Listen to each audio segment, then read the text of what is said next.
नमस्कार। First India के खास कार्यक्रम आमने सामने में आपका स्वागत है। गिरते हैं शहसवार मैदानी जंग में, लेकिन अगर जवान उठ ही नहीं पाए तो क्या कहेंगे। आज हमारे सामने हैं कांग्रेस के वरिष्ठ नेता रघु शर्मा। रघु जी, लोकसभा चुनाव के बाद कांग्रेस उठ नहीं पा रही है। लोकसभा चुनाव के बाद में 3 बाई इलेक्शंस हुई है। आप देखते हैं कि अगर असेंबली के चुनावों की हम स्थिति देखें तो 75% से ज़्यादा बीजेपी जीती थी सीटों पे, और इन 8-9 महीने में, बल्कि लोकसभा चुनाव के 3-4 महीने बाद ही स्थितियों में एकदम परिवर्तन है। वो 25% सीट जीत पाए, हम 75% सीट तो जीत गए रघु जी, लेकिन हालात कांग्रेस के जस के तस हैं। कांग्रेस का आम कार्यकर्ता निराश है। तत्कालीन स्थानीय मुद्दों को लेकर आप उपचुनाव भले ही जीत गए हो, लेकिन कांग्रेस के कार्यकर्ता की मानस स्थिति में कोई बदलाव नहीं नजर आ रहा। देखिए, समय हर चीज़ में लगता है। अभी एक साल का पीरियड तो कम से कम हनीमून पीरियड ही मानते हैं हम, चाहे राजस्थान सरकार का हो चाहे केंद्र सरकार का हो। कुछ समय, क्योंकि जब भी हम बोलने लगते हैं वो कहते हैं हमको मौका ही नहीं मिला जी। तो ठीक है, एक साल तक आते आते, चाहे प्रदेश की सरकार हो चाहे केंद्र की सरकार हो, कांग्रेस पार्टी बहुत पुरानी पार्टी है और इतना बड़ा इतिहास है।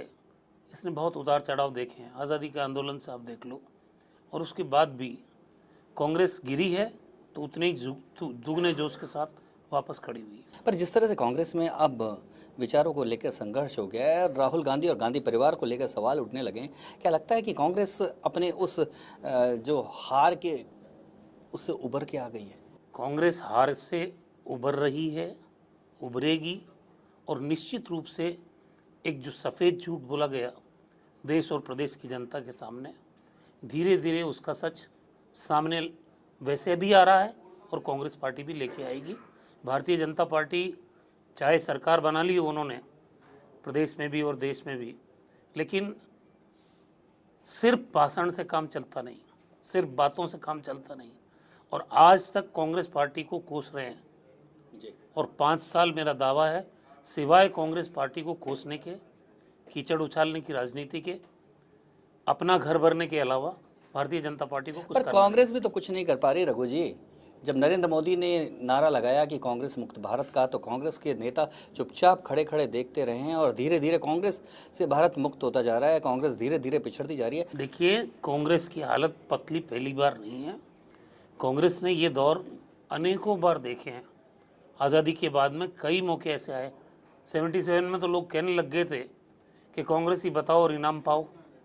उसके बाद 89 में जब विश्वनाथ प्रताप सिंह की हवा चली, तब भी कांग्रेस पार्टी की हालत इतनी खस्ता थी। तो आज कोई नई चीज़ नहीं है, और कांग्रेस इस दौर से गुजरती रही। कांग्रेस इस दौर से गुजरती रही है, और कांग्रेस इस दौर से गुजर के फिर से मेन स्ट्रीम में आई है, ताकतवर बन के उभरी है, और ज़्यादा ताकतवर पर बनी है। रघु जी, बड़ा सवाल यह है कि 77 के दौर में इंदिरा गांधी और संजय गांधी जैसे नेता थे। 89 में भी राजीव गांधी जैसे नेता का नेतृत्व मिला। अब राहुल को लेकर तमाम सवाल उठने लगे हैं। लोग पूछने लगे हैं वो है कहाँ, क्या करते क्या है, और देश के बारे में उनके विचार क्या हैं। आम जनता उनको समझ नहीं पा रही है और कार्यकर्ता निराशा है इस नेतृत्व को लेकर। आज भी हमारे पास सोनिया गांधी है, आज हमारे पास लीगेसी है पूरी। इंदिरा जी इस दुनिया से चले गई, राजीव गांधी इस दुनिया से चले गए, लेकिन जो लीगेसी उनकी है, जो योजनाएं उन्होंने बनाई है, जो देश का विकास उन्होंने किया, इन झूठे लोगों से पूछो कि ये प्रचार के दौरान कह रहे थे 60 साल में कांग्रेस ने कुछ नहीं किया, और वहाँ संयुक्त राष्ट्र संघ में जाके कह रहे हैं कि कांग्रेस को लोग सांप सपेरों का देश कहते थे, आज हमारे यहाँ माउस से खेलते हैं। जितने उद्घाटन प्रधानमंत्री जी ने किए, इसरो मंगलयान में हम गए, क्या नरेंद्र मोदी जी ने भेजा भारत को? कटरा में जो रेल लाइन गई, क्या नरेंद्र मोदी जी ने बिछाई? वहाँ लद्दाख में पावर स्टेशन जो बना 240 मेगावाट का, कोई इनकी देन है? ये सारी चीज़ें, एक तरफ आप ये कहो कि 60 साल में कुछ नहीं किया कांग्रेस पार्टी ने। रघु जी, ये सवाल उठता है कि 60 साल में बहुत किया जैसा, और ये तमाम उपलब्धियां भी कांग्रेस की सरकार के समय में शुरू हुई, लेकिन कांग्रेस का नेतृत्व क्यों नहीं इन चीज़ों को भुना पा रहा? क्यों एक दबा हुआ सा और ऐसा महसूस करता है? देखिए, एक सच्चाई जो कोई समझना नहीं चाहता, खुद नरेंद्र मोदी भी बोलते हैं इस बात को। हमने 10 साल केंद्र में सरकार चलाई, ये सच्चाई है। हमने 5 साल राजस्थान में सरकार चलाई, ये सच्चाई है। लेकिन कांग्रेस की कितनी सीटें थी? क्या कांग्रेस अपने दम पे वो सरकारें चला रही थी? तो एक कोएलिशन गवर्नमेंट की जो मजबूरियां थी, फिर भी हमने सोनिया गांधी जी की सूझबूझ से 10 साल भारतवर्ष को शानदार नेतृत्व दिया। अब ठीक है, एक एंटी इनकम्बेंसी का वातावरण बनाया गया और जिस तरह का झूठ बोला गया कि 60 साल में कुछ नहीं हुआ, उसका परिणाम आ गया। लोगों ने देखा ये पता नहीं अच्छे दिन आ जाएंगे। आज हर दिन मजाक बन गया है अच्छे दिन का। बिजली की दरें बढ़ाने की तैयारी है दूसरी बार, आपने डीजल का रेट बढ़ाया, आपने पेट्रोल के दाम जितने घटाए उतने बढ़ाए भी, आपने मालभाड़े में वृद्धि की, आपने रेल के किराए में वृद्धि की। पर कांग्रेस आप कहीं महंगाई विरोध पे करती हुई काबू नजर नहीं आ रही है। आप तमाम ये बातें बता रहे करेंगे हैं। करेंगे कांग्रेस वापस इतना बड़ा सेटबैक लगा है, इतनी बुरी स्थिति कांग्रेस पार्टी की आज तक कभी नहीं हुई। उससे उभरने में समय लगता है। पार्टी वर्कर्स का मनोबल इन 3 उपचुनावों को हमने जीता, बढ़ा हुआ है। अभी राजस्थान की जब बात करते हैं, स्थानीय निकायों के चुनाव हैं नवंबर के महीने में, उसके बाद पंचायत राज के चुनाव हैं। इन चुनावों में तेजी से कांग्रेस उभर कर सामने आएगी, हम परिणाम देंगे शानदार। और जनता इतनी त्रस्त है कि जितनी योजनाएं हैं कांग्रेस सरकार की जो गरीब के हित में थी, तमाम योजनाओं पे कैची पर चली। रघु जी, बात ये भी सही है कि वसुंधरा जी हर बार ये मुद्दा उठा रही हैं और इसका कांग्रेस के पास कोई जवाब नहीं है कि अशोक गहलोत ने जो राज्य उनके विरासत में छोड़ा था, एक बिल्कुल लूटा पेटा और कर्जदार राज्य छोड़ के गए गए वो, ऐसे हालात में उससे उबारने में वसुंधरा जी ने पूरी शक्ति लगाई है। क्या शक्ति लगाई है? ये 10 महीने से लगातार कोई मंत्रिमंडल का गठन नहीं हो पा रहा। इतना मैसिव मैंडेट आपको दिया, 163 सीट राजस्थान के इतिहास में किसी पार्टी को मिली नहीं। क्या मजबूरी है आपकी? क्या आप मंत्रिमंडल गठन नहीं कर पा रहे हैं? एक सांसद को आप मंत्री के रूप में, पर उससे सरकार का कामकाज तो नहीं रोका ना। 3 मंत्री तो कह चुके हैं। आज मंत्री का बयान छपा है स्वास्थ्य मंत्री का कि मैं शर्मिंदा हूँ। शिक्षा मंत्री का बयान आपने देखा, पंचायत राज मंत्री का बयान आपने देखा, इनके जो प्रमुख शासन सचिव उनके बयान देखे।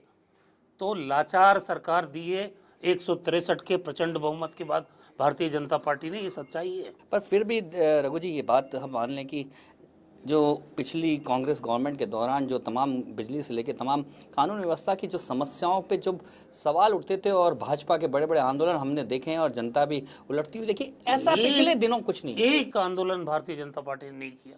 मेरा दावा है 4 साल तो इनकी नेता लंदन में बैठी रही, नेता प्रतिपक्ष का 2 साल तक फैसला नहीं हुआ और सदन के अंदर इतनी बड़ी संख्या थी। हम तो 21 हैं, आप 24 हो गए, ये तो 80 थे। तब भी भारतीय जनता पार्टी बोनी साबित हो रही थी विधानसभा के अंदर। न सदन के अंदर सरकार को घेरा इन्होंने, न सदन के बाहर इन्होंने कोई प्रदर्शन किया, मुझे तो याद नहीं। लेकिन इसका ये मतलब नहीं कि कांग्रेस नहीं करेगी, हम करेंगे। आज आपको ये निवेदन करना चाहता हूँ, आपके माध्यम से प्रदेश की जनता ये जान चुकी है कि ये सरकार कुछ नहीं करने वाली है। समानीकरण के नाम पर जो स्कूलें हमने खोली उसको बंद करने का काम पर कर रघु जी, यही सवाल उठता है कि ये सरकार का कहना है और तमाम विशेषज्ञ भी कह रहे हैं, जिस तरह से कांग्रेस ने लूट मचा दी थी शिक्षा के क्षेत्र में, जहां जरूरत नहीं थी, केवल पॉलिटिकल प्रेशर से जहां मन में आए वहां स्कूल खोल दिए थे, उसका खामियाजा ये हुआ कि उन स्कूलों में बच्चे ही नहीं थे और मास्टर की तनख्वाह बेकार जा रही थी। ऐसे में ये गलत है। भारतीय जनता पार्टी अपने निकम्मेपन को छुपाना चाहती है। जिस शिक्षक भर्ती का हम पे आरोप लगाया था, उस शिक्षक भर्ती को ये कर नहीं पा रहे हैं, इसलिए उन स्कूलों को बंद कर रहे हैं। आज कल्याणकारी सरकार की कल्पना लेके आप सरकार में बैठे हो, तो स्कूलें बंद करने का कोई कारण नहीं मुझे नज़र आता है। आपकी प्रॉब्लम क्या है? आपकी प्रॉब्लम है आपके पास शिक्षक नहीं है, पढ़ने वाले बच्चे हैं। ऐसी सैकड़ों स्कूलें मैं आपको बता देता हूँ जहाँ बच्चे हैं लेकिन आपके पास शिक्षक नहीं है। और सबसे बड़ी प्रॉब्लम ये है कि इस जयपुर शहर के स्कूल में 200 बच्चे और 40 शिक्षक, 20 बच्चे और 15 शिक्षक क्यों नहीं भेज देते बाहर? हिम्मत दिखानी पड़ेगी। यही मेडिकल का हाल है, यही सड़कों का हाल है, यही पानी की पेयजल की व्यवस्था का सवाल है। आज एक कदम ये सरकार आगे नहीं बढ़ी। इनको पूछो, 3 संभागों में तुम घूम के आए हो, वहाँ की जनता की आंखों में धूल क्यों झोंक रहे हो? 6 महीने हो गए पहले संभाग में गए हुए, एक समस्या का निस्तारण नहीं। पर रघु जी, ये ऐसा शायद भारत के इतिहास में और लोकतांत्रिक इतिहास में ऐसा पहला ऐसा उदाहरण है कि सरकार जनता के द्वार गई है और जनता की समस्याओं को सुना है, और जो नीति नियंता है, नीति बनाने वाले हैं, उन्होंने जनता की समस्याओं को खुद अपनी आंखों क्या से क्या देखा। फायदा निकला उससे? ये नाटक है मेरी नज़र में, ये तो भ्रमण। आप समस्याओं से बचने के लिए जा रहे हो, यहाँ धरने हो रहे हैं, प्रदर्शन हो रहे हैं, बड़ी बड़ी संख्या में विद्यार्थी मित्र और पैरा टीचर्स यहाँ पर आके धरना दे रहे हैं। यहाँ पे और जो लोग हैं, यहाँ सरकार ताला लगा के चली गई सचिवालय में, और आउटकम क्या है उसका? आप 45,000 एप्लीकेशंस आई आपको भरतपुर संभाग में, 65,000 एप्लीकेशंस आई आपको बीकानेर संभाग में, और 1.5 लाख के करीब एप्लीकेशंस आई आपको उदयपुर।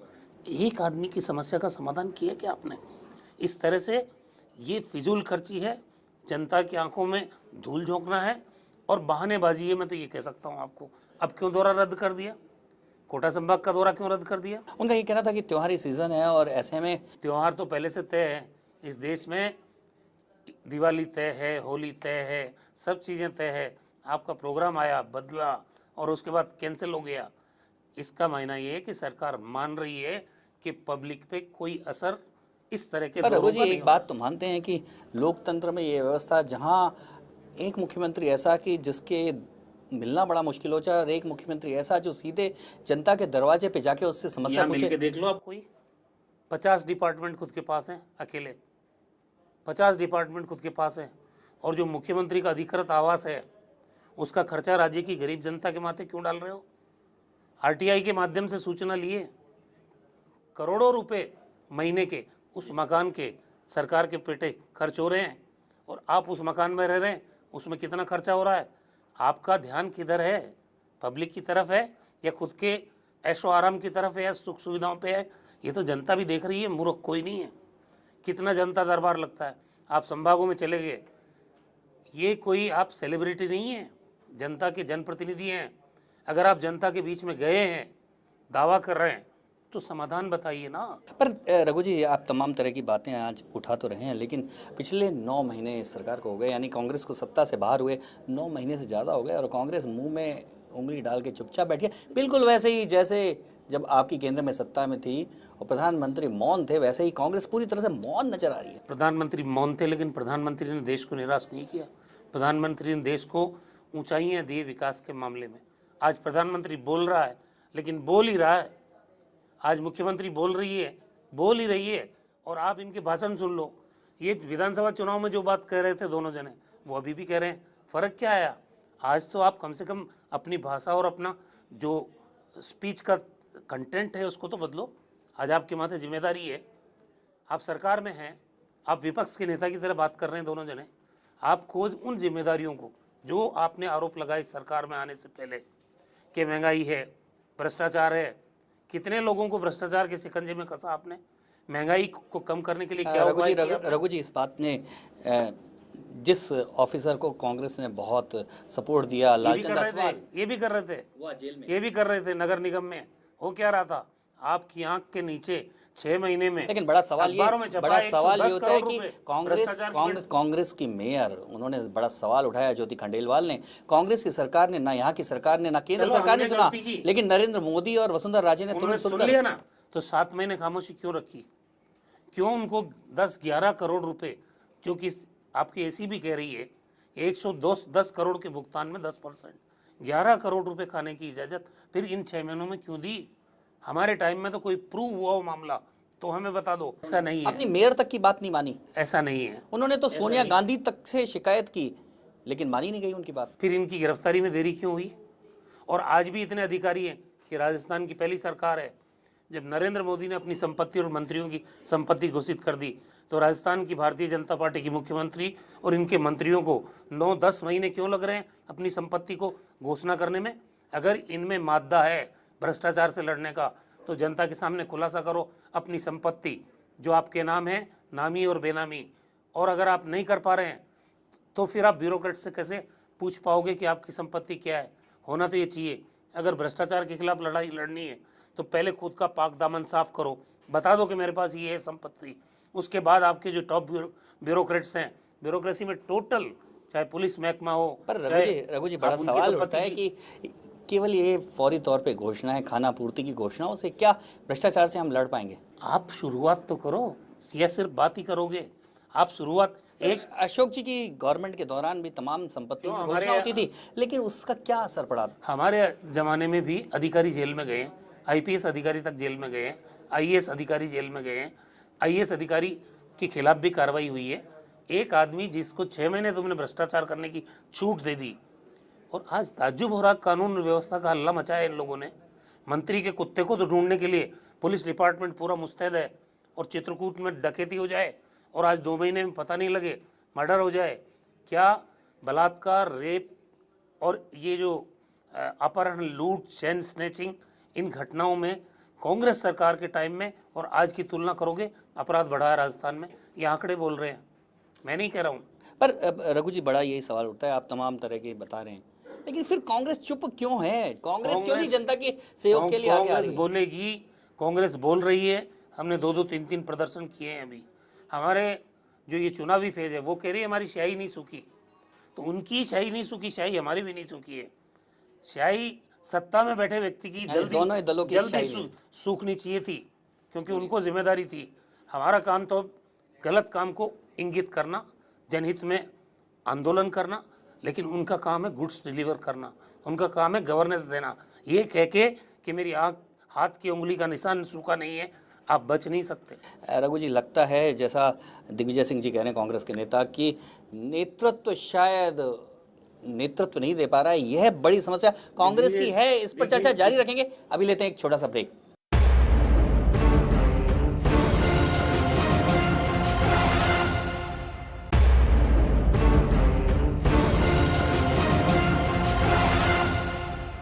ब्रेक के बाद आमने सामने में आपका एक बार फिर स्वागत है। आज हमारे साथ हैं कांग्रेस के नेता रघु शर्मा। रघु जी, बात हो रही थी, दिग्विजय सिंह कह रहे हैं कि राहुल गांधी वो सही नेतृत्व नहीं दे पा रही। दिग्विजय सिंह क्या बोलते हैं क्या नहीं बोलते इस पे मेरे को नहीं जाना है। मैं कह रहा हूँ आज कि सोनिया गांधी का आज भी देश की जनता में आदर कम नहीं है। राहुल गांधी में आज भी नेतृत्व की क्षमता है। सत्ता से चले जाने का ये मतलब नहीं है कि आप में नेतृत्व क्षमता नहीं है। कांग्रेस पार्टी, मैं आपको कह रहा हूँ, फिर से खड़ी होगी। आने वाले 6 महीने में आप देखेंगे कि इस प्रदेश में और देश के स्तर पर कांग्रेस पार्टी, जिसका ग्राफ इतना तेजी से बढ़ेगा, इन्हीं दोनों नेताओं के नेतृत्व में बढ़ेगा।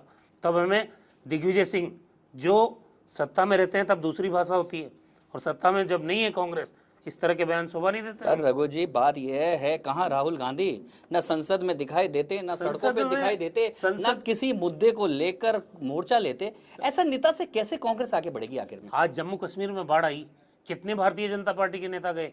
राहुल गांधी गए, सोनिया गांधी। आपके ही सहयोगी उमर अब्दुल्ला की सरकार है, जो कि पहले सहयोगी थे, उन्होंने तक केंद्र सरकार की तारीफ की। उन्होंने ही कहा था, फारूक अब्दुल्ला साहब ने, कि ये नरेंद्र मोदी को समुद्र में डूबो देना चाहिए। अब नेताओं के बयानों पे तो आप मत जाइए। जनार्दन सिंह द्विवेदी अब कहने लगे कि 70 साल से ऊपर के लोगों को तो रिटायर कर देना चाहिए। इस तरह की बातें भी उठने लगी। क्या लगता नहीं है कि राहुल गांधी अपने आप में एक समस्या बन गए हैं कांग्रेस पार्टी के लिए, बोझ बन गए हैं? राहुल गांधी न पहले समस्या थे, न आज है, न आने वाले समय में होंगे। राहुल गांधी इस देश का भी भविष्य है और कांग्रेस पार्टी का भी भविष्य है। आम आदमी की पार्टी का दावा होने करने वाली ये कांग्रेस पार्टी केवल एक परिवार की पार्टी रह गई। गांधी नहीं है तो कांग्रेस मेरी है बात नहीं। सुनिए आप, 31% कुल वोट आया बीजेपी को जी। 282 सीटें आ गई। आपस में कितने लोग लड़ रहे थे, आपस में समान विचारधारा के लोग, 3-3, 4-4 दल एक सामने लड़ रहे थे, और इन्होंने कम्युनल कार्ड खेला। एक परिणाम आ चुका, इसकी बात अलग है। लेकिन आप ये नहीं कह सकते कि कांग्रेस को आज भी 10 करोड़ हिंदुस्तान के लोग, जितना वोटिंग हुआ, उन्होंने मतदान करके अपना समर्थन दिया। पर एक परिवार के भरोसे कब तक चलोगे? कोई किसी के भरोसे नहीं है। परिवार के नेतृत्व में दम है। ये कांग्रेस पार्टी है। अगर नेतृत्व में दम नहीं हो तो नेतृत्व को कौन स्वीकार करता है आज के जमाने में? सोनिया गांधी, यानी कि कांग्रेस में गांधी परिवार के अलावा कोई नेता नहीं है। हम मानते हैं ना, नेता हमारी पार्टी का नेता है, और इसके लिए हमको ना बीजेपी की सलाह चाहिए, ना और किसी की सलाह चाहिए। सोनिया गांधी और राहुल गांधी कांग्रेस के नेता हैं, रहेंगे, और उन्हीं के नेतृत्व में कांग्रेस की वापसी होगी, ये मैं दावे के साथ। पर आपकी ही पार्टी के लोग कहने लगे हैं कि राहुल गांधी में दम नहीं है, इसलिए प्रियंका को आगे लाया जाए। वो फ्रस्ट्रेटेड लोग हैं। इस तरह के लोग हमेशा, जब कांग्रेस पार्टी कमजोरी की हालत में आती है या चुनाव हार जाती है, तब ये बयानबाज जो लोग हैं वो उभर कर सामने आते हैं। जब 10 साल सत्ता चली कांग्रेस की, तब क्यों नहीं बोले? हिम्मत थी तो तब बात करनी थी ना। इसलिए इस तरह के बयानों को मैं ज़्यादा गंभीरता से नहीं लेता। क्या लगता है ये चाटुकार और चापलूस लोग हैं जो प्रियंका गांधी को आगे लाकर अपनी गोटियां फिक्स करना चाहिए? प्रियंका जी आए तो ये उनका फैसला होगा, हम स्वागत करेंगे, लेकिन इसके मायने ये नहीं क्या है, लगता है आपको, उनका अपना परिवार है। क्या आपको लगता है कि आप प्रियंका में नेतृत्व के गुण हैं? एक तरफ परिवार की बात कर रहे हो, वो भी तो उसी परिवार की हैं, और उस परिवार के हर व्यक्ति में नेतृत्व के गुण हैं। प्रियंका जी में भी है, राहुल जी में भी है, सोनिया गांधी में भी है। और इसीलिए देश की जनता, अगर इनमें गुण नहीं है नेतृत्व के, तो क्यों मोदी को बुखार आता है इनके नाम से?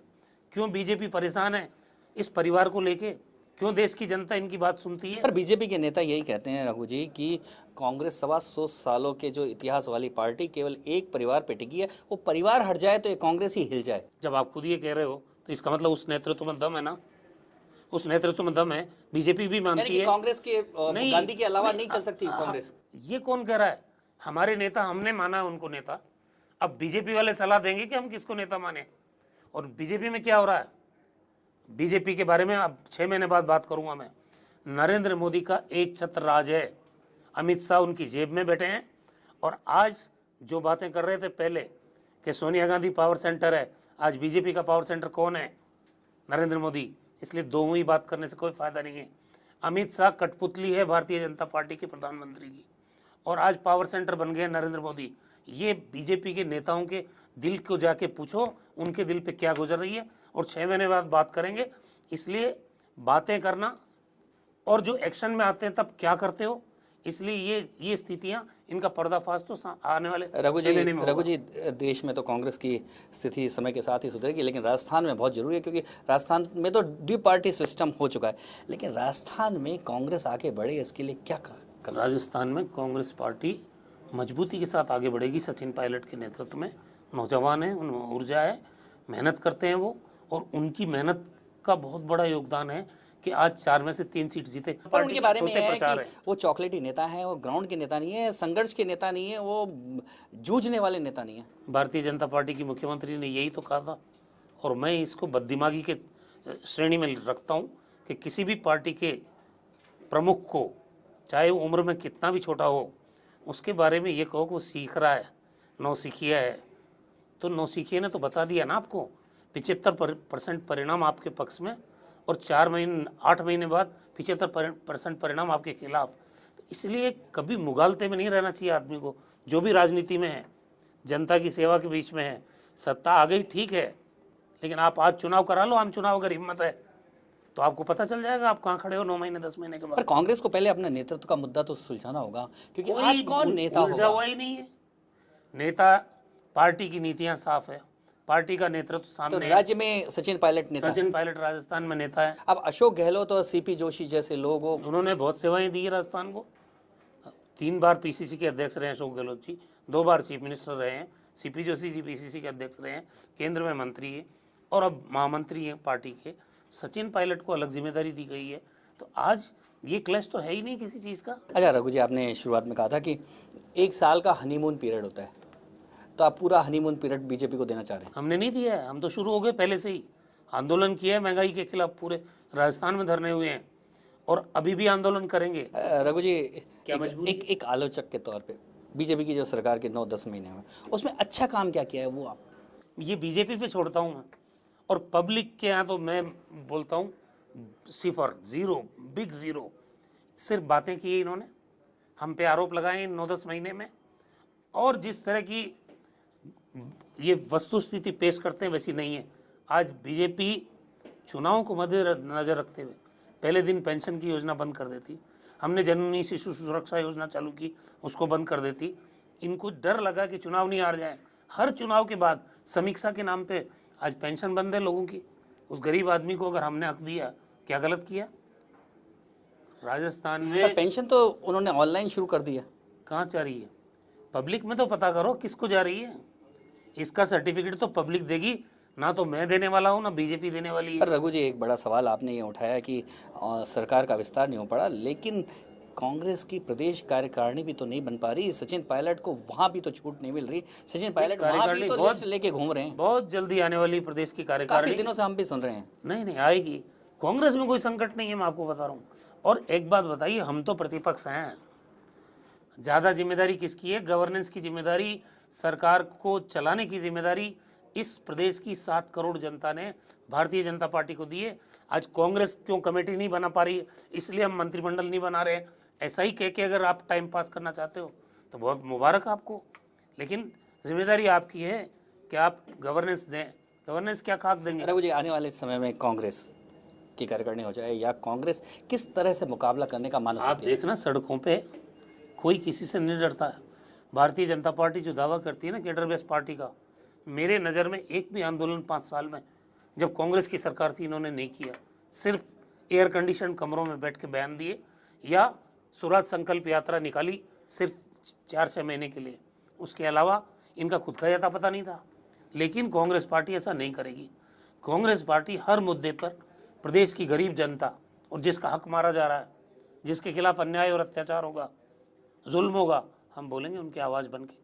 ये यानी भारतीय जनता पार्टी की 9 महीने की सरकार का हनीमून पीरियड लगभग समाप्ति की ओर है। कांग्रेस कमर कसने की तैयारी शुरू कर दी है। रघु शर्मा जी का दावा है कि आने वाले समय में 2-2 हाथ करेंगे इस सरकार से। नमस्कार, अगले हफ्ते फिर मिलेंगे।